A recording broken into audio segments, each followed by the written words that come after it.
Hello dessert junkies, I hope you are well and I hope you're having a fantastic week. Did you check out last week's video? Click here if you missed it. It was a marshmallow brownie.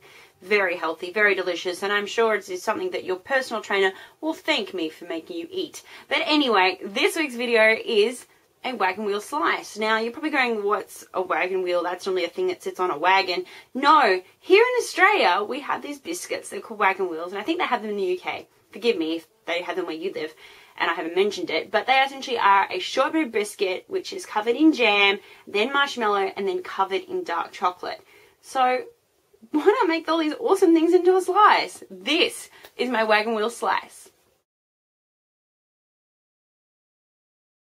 Okay guys, to get started we need our butter, which has been at room temperature, and we're going to beat this until it goes nice and pale, and then add in our caster sugar. Allow the sugar to dissolve in here before going on to the next step. The next step then is to sift in your flour. We have plain flour and then we have self-raising flour. Now I forgot to film the self-raising flour bit. I'm human, forgive me. But I do recommend that you sift all your flours to make sure that you get any lumpy bits. Now I'm using a KitchenAid here to mix this. You don't need a KitchenAid. You can use a hand beater. You can also use a food processor to get the same effect to make this shortbread base. Once it has all come together, you'll find it sort of becomes like wet cement. Not cement. I don't know, what do you call it? It's like wet sand, but you can sort of mold it. See how I can mold it in my hands and it holds its shape? That's what we're going for. Now, I couldn't find my sliced tin, so I had to use a 20cm cake tin. Don't ask me where the sliced tin's gone, but it's got legs and disappeared. Essentially, pat this all out until it's nice and flat and go all the way to the edges. You want this to be as flat as you can get it. Don't be afraid to use the bottom of a glass to make that nice and flat. Pop that in the oven for 20 minutes. Then we're going to cut up our marshmallows while it's in the oven. Now I'm using those big ass American marshmallows, so I cut them in half, but probably for marshmallows that we get here in Australia, they're a little bit smaller, so marshmallow the way you'd like, essentially. Once it comes out, it should be nice and golden brown and hard, and make sure that you test it everywhere, including the middle.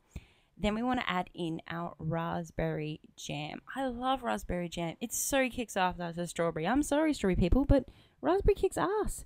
So then we want to get as much as we can, and you can be as liberal or as less as you like. I love this stuff, so hence why I went a little bit nuts with it.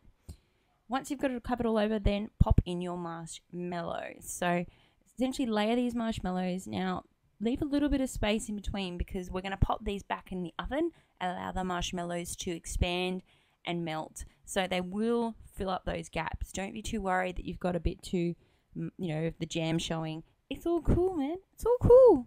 Just take it in your stride. I found I popped it back in the oven. It took me about 10 minutes to melt these down until they all became gooiness like that. Allow this to cool for around 2 hours before we go on to the next step, which is just putting some chocolate on top. So I've just got some milk chocolate here. You can use dark chocolate, which is traditional.